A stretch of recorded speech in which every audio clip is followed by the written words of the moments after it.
Esta historia está basada en hechos reales.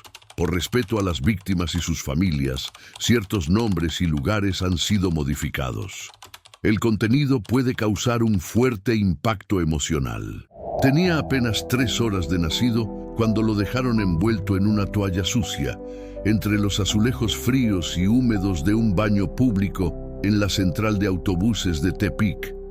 No lloraba, solo respiraba despacio, como si intuyera que en este mundo hacer ruido era peligroso. Lo encontraron a las 6 de la mañana, cuando una señora de la limpieza abrió la puerta oxidada del cubículo y pensó que alguien había olvidado ropa. Pero era un niño, uno que, con el tiempo, se llamaría Julián. Ahora tiene 17 años y aún no puede entrar a un baño sin que algo en su pecho se encoja. Vive en un hogar para adolescentes del DIF en Nayarit, donde aprendió a hablar en voz baja, a comer rápido y a dormirse con los ojos medio abiertos. Nunca supo el rostro de quien lo dejó, pero cada cumpleaños se pregunta lo mismo. ¿Qué hice para que no me quisieran? Esa duda lo persigue como sombra muda. Julián creció con el nombre que le pusieron las trabajadoras sociales del hospital, porque el niño del baño no podía quedarse sin identidad en los papeles. En los primeros años pasó de cuna en cuna, de brazos apurados en guarderías del DIF, a camas de metal en albergues transitorios, donde los bebés lloraban todos al mismo tiempo, y las cuidadoras aprendían a apagar su corazón para no romperse. No tuvo una infancia, tuvo turnos. Una mañana con leche aguada, una tarde con dibujos rotos, una noche con gritos que venían de otras camas. A los 5 años ya sabía que llorar era inútil, que los abrazos duraban lo mismo que un cambio de turno y que las palabras bonitas solo se usaban cuando había visitas. Su primer recuerdo es el olor a cloro en el pasillo, mezclado con el llanto de otro niño que pedía a su mamá. Él no pedía nada. Ya había entendido que nadie venía. En la escuela, lo señalaban por su ropa donada, por no tener apellidos conocidos, por no hablar mucho. Le decían el del DIF, como si fuera una marca en la frente. Los maestros eran amables pero distantes, y él aprendió a sentarse siempre al final del salón, donde podía desaparecer sin que nadie lo notara. A los 8 años, un matrimonio de Guadalajara intentó adoptarlo. Lo llevaron a su casa por un fin de semana. Le compraron zapatos nuevos, comió pizza por primera vez y durmió en una cama con cobijas suaves.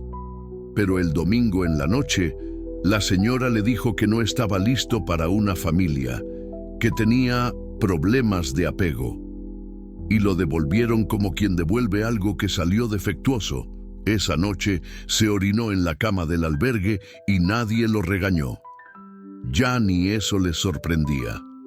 En la adolescencia empezó a escribir en un cuaderno azul que escondía bajo su colchón. No escribía historias, escribía preguntas. ¿Qué hice? ¿Por qué ahí? ¿Quién era ella? ¿Alguna vez me quiso? ¿Volverá? Las trabajadoras del hogar decían que era un niño callado, educado, pero con los ojos tristes. Nunca peleaba, pero tampoco se reía. Tenía un reloj imaginario en la cabeza. Sabía exactamente cuándo había que formar fila, cuándo era hora de bañarse, cuándo apagaban las luces. Nunca desobedecía. No por obediente, sino por miedo. Porque una vez, a los 10 años, un compañero desobedeció y lo encerraron en el cuarto de escobas toda la noche. Y Julián escuchó cómo lloraba detrás de la puerta mientras todos fingían dormir. Aprendió a hacerse invisible, a no molestar, a no esperar. Cada vez que pasaba por un baño público bajaba la cabeza, no por vergüenza, sino por respeto, como si en ese espacio silencioso y sucio se hubiera sellado un destino que él no pidió. En los 14 años, una nueva trabajadora social llegó al hogar. Se llamaba Rebeca. Tenía ojeras profundas y voz cansada, pero era la primera que lo llamó mi cielo al verlo. No para adoptarlo, no para cambiarlo, solo para escucharlo. Ella fue quien le dijo que su expediente mencionaba una toalla de hotel envuelta en sangre y una nota escrita en servilleta. Perdóname, no tengo otra opción. Julián leyó esa frase como si fuera una condena. Perdón, opción. ¿Dónde estuvo él en esa decisión? Por primera vez sintió rabia, pero no la gritó, la escribió. En su cuaderno con tinta azul temblorosa escribió: yo no pedí nacer, ella sí decidió dejarme. ¿Eso me hace menos? Empezó a preguntarse si su madre estaría viva, si tendría otros hijos, si pensaba en él cuando veía un baño, una toalla, un bebé. Las respuestas no llegaban, pero las preguntas lo mantenían despierto. Un día, mientras limpiaban el patio del hogar, encontró una caja vieja con libros donados. Uno era de fotografías en blanco y negro de lugares abandonados. En una página había una imagen de un baño público con puertas rotas y grafitis en las paredes. Lo miró durante horas, no por nostalgia, sino por identidad. Ahí empezó todo, pensó. No en un útero, no en una cuna, no en una casa, en un baño público con olor a lejía y silencio. Esa imagen la arrancó del libro y la guardó en su cuaderno. Cada noche la miraba antes de dormir, como si fuera un espejo torcido de su origen, pero en vez de hundirse, empezó a imaginar qué pasaría si un día él volviera a ese lugar. Si se sentara en el mismo piso frío, con 17 años encima, y se preguntara otra vez si fue su culpa. No para encontrar respuestas, sino para entender el vacío. Rebeca le consiguió permiso para hacer su servicio social en una biblioteca comunitaria. Era un espacio pequeño, con libros maltratados, pero con una calma que le pareció desconocida. Allí, entre estantes polvorientos, leyó sobre niños abandonados, sobre madres adolescentes, sobre decisiones rotas. Y por primera vez sintió que no estaba solo en su historia, que el abandono tenía rostros múltiples, que el silencio también podía ser compartido.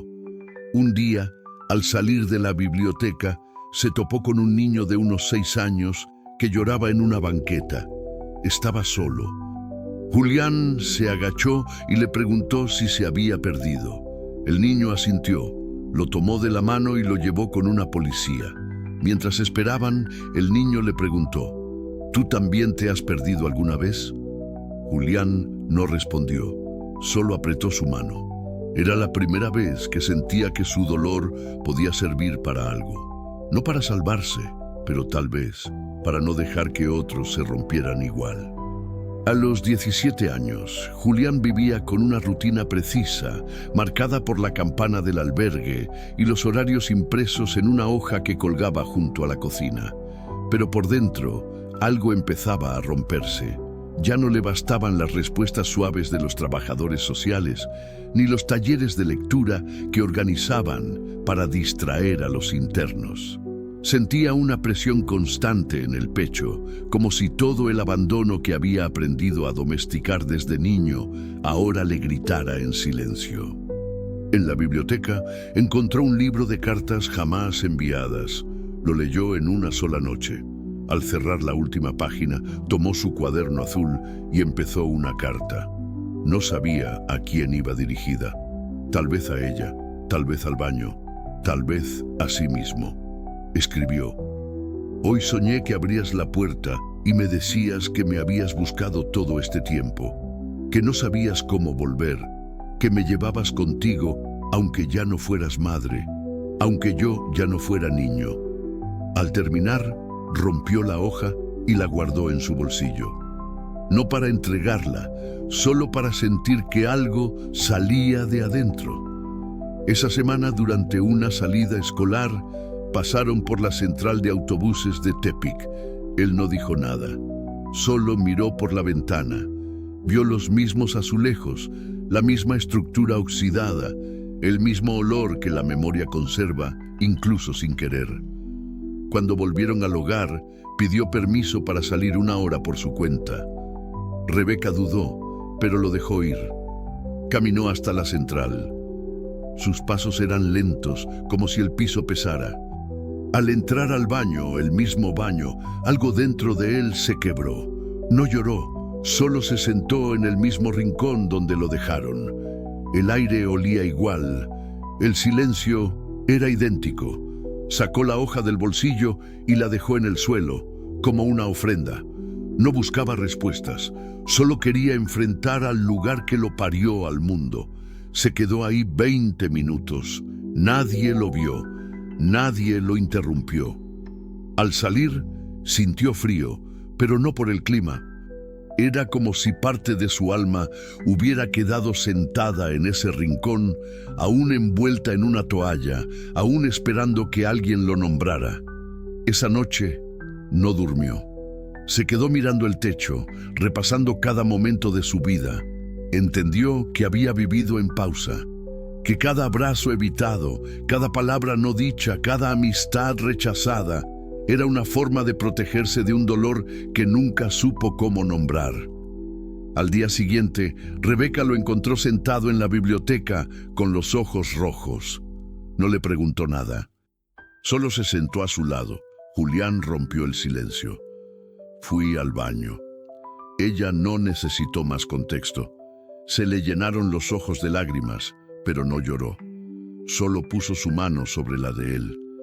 Era la primera vez que Julián hablaba de ese lugar en voz alta. Y esa frase breve, rota, tenía más peso que 1000 terapias. En las semanas siguientes, algo cambió. Julián empezó a escribir con más frecuencia. No preguntas, ahora eran fragmentos de recuerdos, imágenes, diálogos que nunca existieron pero que deseaba. «Mamá, ¿me llevas al parque? No llores, aquí estoy. Tu nombre es Julián porque suena a lluvia». Escribir se volvió su forma de reconstruirse, como si cada palabra pegara un trozo de su infancia fracturada. Sin darse cuenta, otros jóvenes del hogar comenzaron a pedirle que les leyera lo que escribía. Había una fuerza extraña en sus textos, una tristeza digna, una melancolía que no buscaba lástima, sino verdad.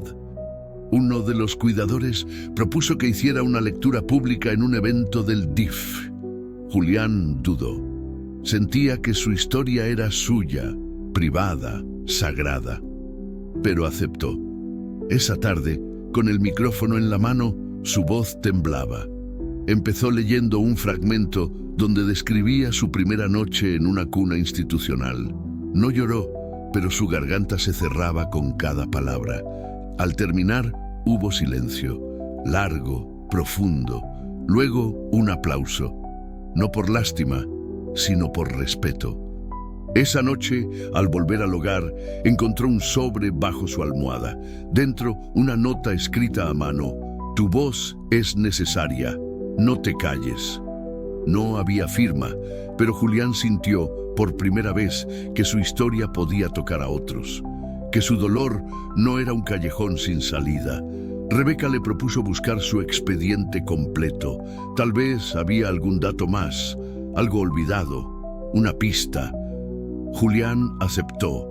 Fueron al archivo del DIF central. Entre carpetas viejas y polvo encontraron el acta del hallazgo. Una fotografía del baño, la servilleta original y un dato que lo congeló, el nombre del hotel de donde provenía la toalla. Era un hotel pequeño, cerca del centro. Julián fue hasta ahí. Entró con el corazón en la boca. Preguntó si alguien recordaba algo de 2008, una mujer joven, embarazada, que se hospedara unos días. El recepcionista, un hombre mayor, dijo que en ese año trabajaba una señora llamada Tomasa, que aún vivía en la zona. Le dio una dirección. Julián fue. Tocó la puerta.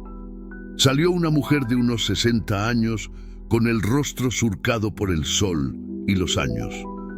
Al oír su historia, se quedó en silencio. Luego dijo: «Sí, me acuerdo. una muchacha de 15 años. No hablaba mucho, lloraba todo el día. Se fue una noche sin pagar. Solo dejó sangre en las sábanas y una toalla menos. Julián preguntó su nombre. Creo que era Mariela o algo así, respondió la mujer. Ese nombre se le clavó en el pecho como un alfiler. Mariela. Por primera vez, su madre tenía un nombre. Y aunque no tenía dirección, ni rostro, ni voz, el hecho de nombrarla le daba forma. Ya no era un fantasma. Era una niña asustada. Una niña que lo dejó, sí, pero también una niña que estaba sola. Julián volvió al albergue distinto, no con menos dolor, pero con más preguntas. Ahora no solo quería saber por qué lo dejaron, quería saber quién era ella antes de tener que hacerlo. Durante las semanas siguientes, Julián empezó a obsesionarse con ese nombre, Mariela. Lo repetía en la mente como un mantra. Mariela, ¿quién era? ¿Dónde estaba? ¿Pensaba en él? Esa noche volvió a escribir una carta en su cuaderno azul. Si te llamas Mariela y sigues viva, quiero saber si recuerdas el frío de ese baño. Quiero saber si lloraste después. Quiero saber si alguna vez te preguntaste si sobreviví. No te odio, solo no entiendo. No firmó, no sabía cómo firmar. Hijo, Julián, el niño del baño. Esa incertidumbre comenzó a infectar sus días. Ya no comía con la misma calma. Ya no podía concentrarse en la escuela ni en las tareas de la biblioteca. Rebeca notó el cambio y lo confrontó. Él solo dijo, ya no me alcanza el silencio. Ella comprendió. Le propuso buscar apoyo psicológico más profundo. Julián aceptó, pero con una condición, que la terapia no lo alejara de las calles. Sentía que si se encerraba, se desvanecería. Empezó entonces una doble vida. En el día, albergue, estudio, tareas. En las noches recorría las calles del centro, observando rostros, preguntándose si alguno se parecía al suyo. Buscó mujeres en situación de calle, en refugios, en hostales baratos. Mostraba una foto de sí mismo de niño, preguntaba con cautela. La mayoría lo miraban con pena. Una mujer lo confundió con su hijo perdido. Otra le ofreció cobijo, pero ninguna era Mariela. Esa búsqueda lo fue deteriorando. Comenzó a tener pesadillas. Soñaba con baños interminables, con puertas que nunca se abrían, con una voz que repetía, perdóname. Se despertaba sudando, con las manos temblorosas. En una de esas noches, bajó al patio del albergue y se quedó mirando el cielo. Rebeca lo encontró ahí. Le preguntó qué buscaba. Él respondió, un pedazo de mí que no nace. Ella lo abrazó sin decir nada. Julián nunca había llorado frente a alguien. Esa fue la primera vez. Pero no fue alivio, fue hundimiento. Porque al día siguiente alguien rayó la puerta de su casillero con la frase, los abandonados deberían quedarse callados. Supo quién fue. Un chico nuevo, de mirada dura. Julián no reaccionó, no dijo nada. Pero esa noche rompió su cuaderno azul y quemó las hojas en el patio. Cada palabra escrita se volvió ceniza y con ellas su voz. Los días siguientes fueron un silencio absoluto. No hablaba, no escribía, no sonreía. Se movía como un espectro, cumpliendo con los horarios, con los deberes, pero sin alma. Rebeca intentó acercarse, pero él la evitaba. No por odio, por vergüenza. Sentía que su búsqueda había sido un error, que remover su pasado solo había despertado un abismo sin fondo. Una tarde, mientras limpiaba el almacén del hogar, encontró una caja con objetos olvidados. Entre ellos, una grabadora vieja con cintas. La encendió por curiosidad. Una de las cintas tenía una voz infantil cantando, «Estrellita, ¿dónde estás?». Lo escuchó una y otra vez. No era su voz, pero lo quebró igual. Se llevó la grabadora a su cama Esa noche, en la oscuridad, grabó su primera confesión en voz alta. Soy Julián. Me dejaron en un baño. No sé quién soy. No sé por qué me dejaron. Pero quiero entender. Quiero vivir sin esta piedra en el pecho. Al día siguiente, comenzó a grabar cada pensamiento, cada recuerdo, cada pregunta. Era su nueva forma de escribir. Ya no necesitaba papel, solo su voz. Poco a poco, su espíritu comenzó a resurgir, pero era un renacimiento oscuro, silencioso, como si saliera de un túnel largo y sin luz. Volvió a escribir, pero esta vez con rabia, no contra su madre, contra el sistema, contra el abandono institucional, contra los silencios burocráticos, contra los muros que separan a los niños de sus orígenes. En sus textos aparecían gritos contenidos, madres fantasmas, hijos invisibles. Una trabajadora social leyó uno de sus relatos y lo publicó anónimamente en un blog de historias reales. En pocos días, la historia fue compartida más de 1000 veces. Comentarios de jóvenes, de madres, de personas rotas. Julián los leyó todos. Algunos decían, yo también fui abandonado, pensé que era el único, gracias por ponerle palabras a mi vacío. Fue entonces que entendió algo que lo sacudió. Su dolor no era único, y en esa universalidad había consuelo, pero también responsabilidad. Decidió enfrentar su miedo más profundo, volver al baño, esta vez con una cámara prestada. Quería grabarse ahí, no para exponerse, para cerrar el círculo. Entró, colocó la cámara frente a él, se sentó en el mismo rincón y habló. Durante 10 minutos le habló a Mariela. A sí mismo, al mundo, dijo, aquí me dejaste, aquí crecí en la sombra de tu ausencia, pero también aquí entendí que no soy un error, que merezco ser visto. Subió el video a un canal sin nombre. No lo compartió, no pidió likes. Solo lo dejó ahí, flotando en la red, como una botella al mar. En una semana, el video superó las 100,000 vistas. Gente de todo México escribió mensajes, algunos buscando perdón, otros ofreciendo amor. Julián no respondió, solo leía y lloraba, porque cada palabra era un ladrillo en su reconstrucción. Esa noche, soñó por primera vez con un baño vacío, limpio, iluminado por el sol. En el sueño, una mujer joven lo miraba desde la puerta. No decía nada, pero tampoco se iba. 900 palabras. El video siguió creciendo. Las vistas superaron el 1,000,000. Medios locales comenzaron a hablar del joven que regresó al baño donde fue abandonado. Algunos lo llamaban valiente, otros mártir. Pero Julián no se sentía ni uno ni otro. En el albergue comenzaron a tratarlo distinto. Algunos jóvenes lo admiraban en silencio, otros lo evitaban. Rebeca se mantenía cerca, pero con prudencia. Sabía que estaba tocando el borde de una herida que aún supuraba. Una tarde recibió un mensaje anónimo en su cuenta de correo. Decía, yo te vi ese día, no supe qué hacer, perdóname, sin remitente, sin más datos.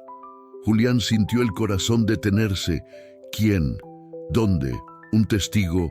¿Ella? Comenzó a revisar cada segundo de ese día, cada rostro en la estación, cada posibilidad. El mensaje lo desestabilizó.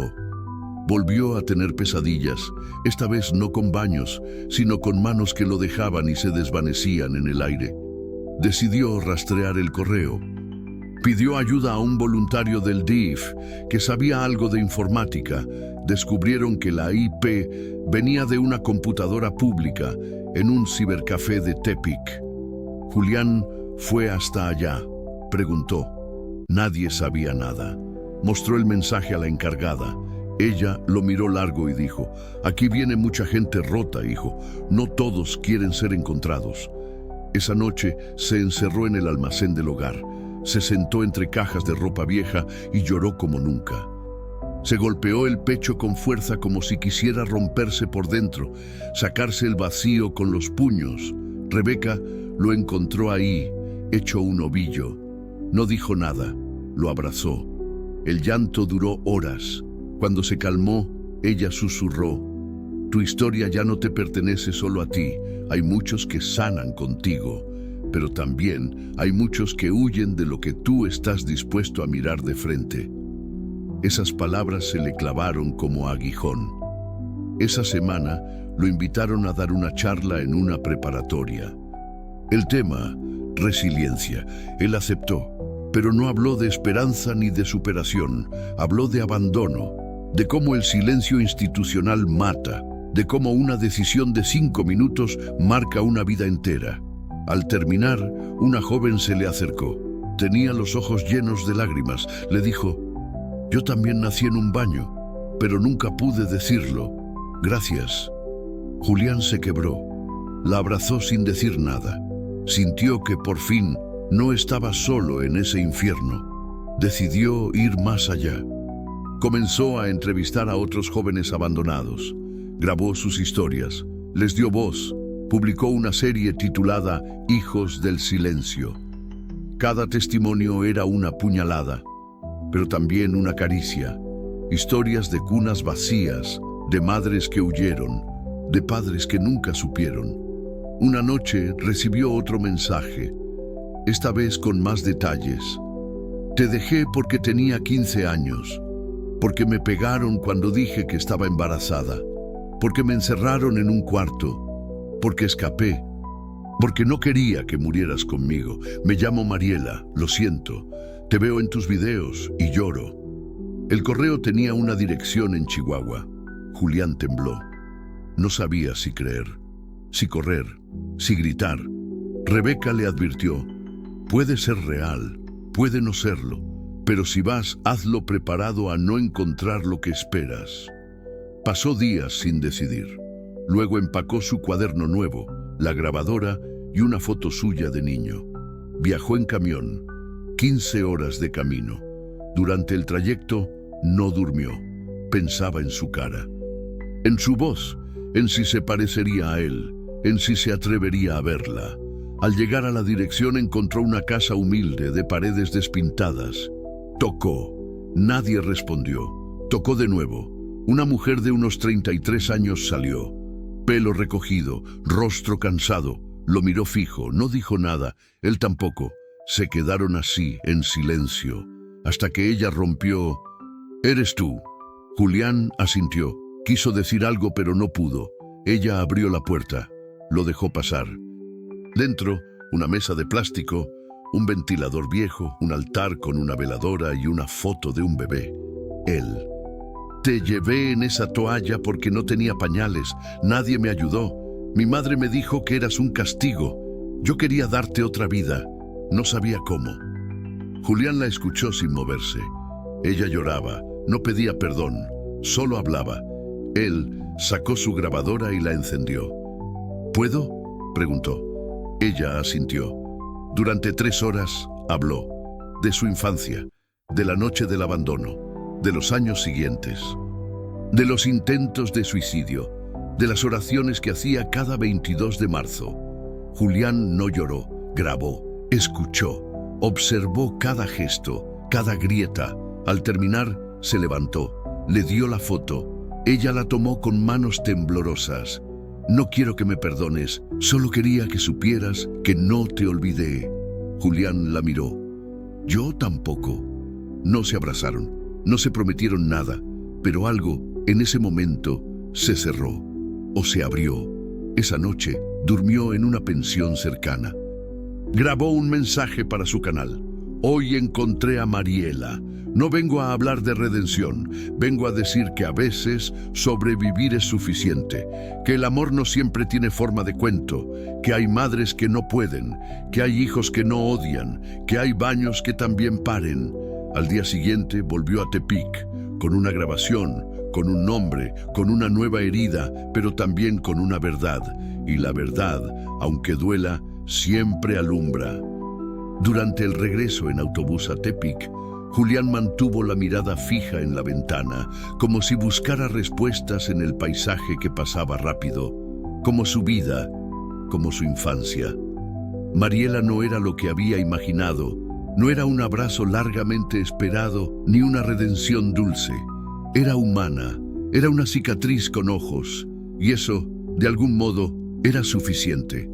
Al llegar al albergue, no dijo nada. Se encerró en su cuarto y escuchó la grabación una y otra vez.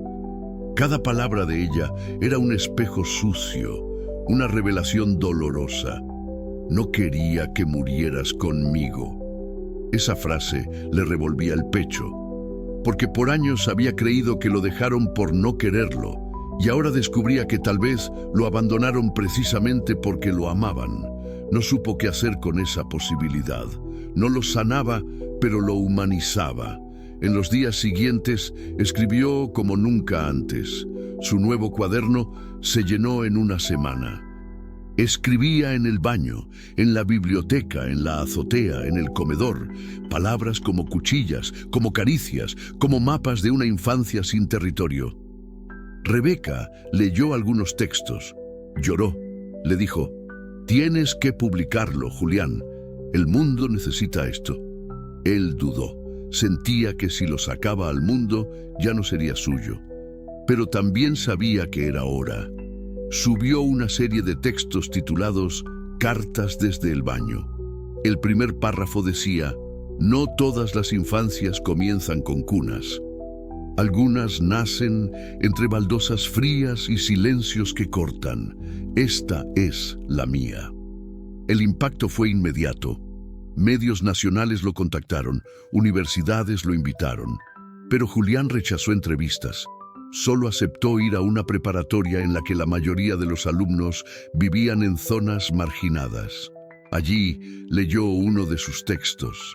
Al terminar, una joven se levantó y gritó: «Yo también fui una niña de la calle». El auditorio guardó silencio.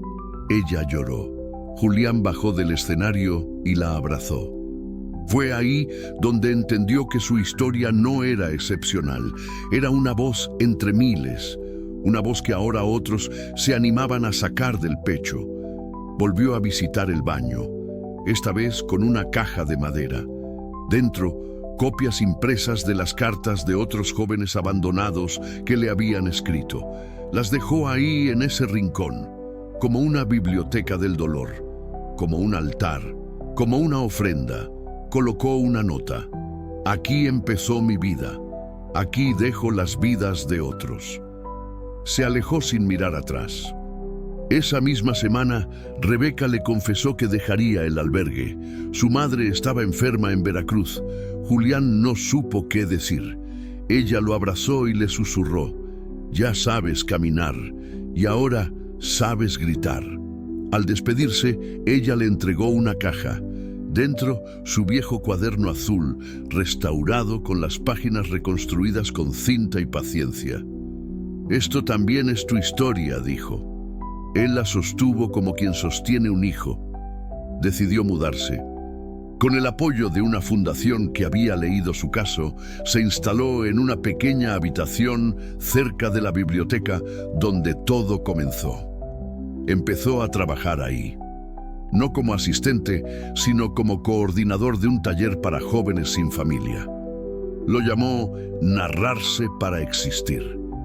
En las primeras sesiones nadie hablaba. Julián comprendía ese silencio. Era el idioma de los rotos. Así que les propuso escribir sin nombre, sin firma.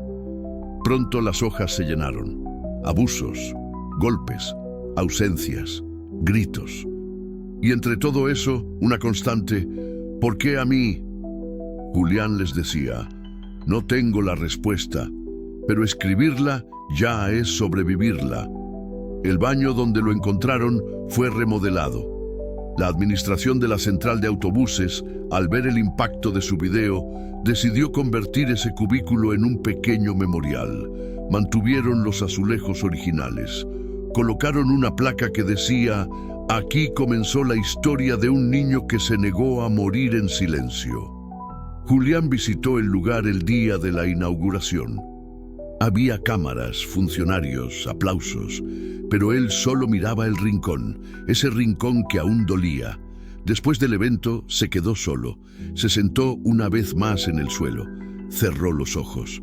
No pensó en Mariela, no pensó en el abandono, pensó en sí mismo, en el niño que fue, en el joven que era, en el hombre que comenzaba a ser.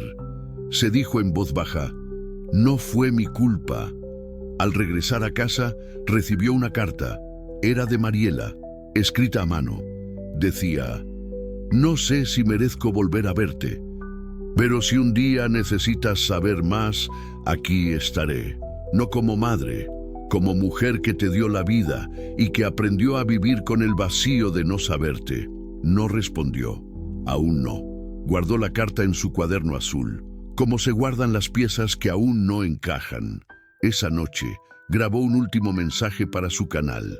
Su rostro más delgado, sus ojos más firmes. Dijo: hay historias que nacen en el silencio, pero no tienen que quedarse ahí. Yo no busco héroes, solo verdades. Y la mía es esta: fui abandonado, pero no me rendí. Si tú también llevas un hueco en el pecho, no lo llenes con odio, llénalo con voz, con memoria, con escritura, porque aunque no te vean, existes, y eso basta. Apagó la cámara, miró por la ventana. Llovía, como esa mañana del 22 de marzo de 2008, pero esta vez no dolía igual. Esta vez la lluvia parecía un bautizo. Si esta historia te rompió por dentro, comenta: yo también estuve roto.